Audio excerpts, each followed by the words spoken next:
اور اللہ نے جنگ بدر میں بھی تمہاری مدد کی تھی جبکہ اس وقت بھی تم بے سر و سامان تھے.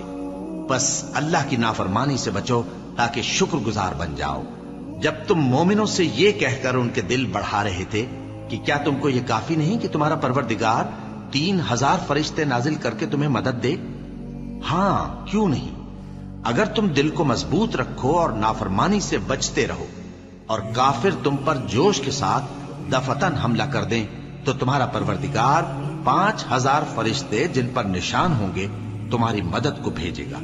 اور اس مدد کو تو اللہ نے تمہارے لیے ذریعہ بشارت بنایا، یعنی اس لیے کہ تمہارے دلوں کو اس سے اطمینان حاصل ہو، ورنہ مدد تو اللہ ہی کی طرف سے ہوتی ہے جو غالب ہے، حکمت والا ہے.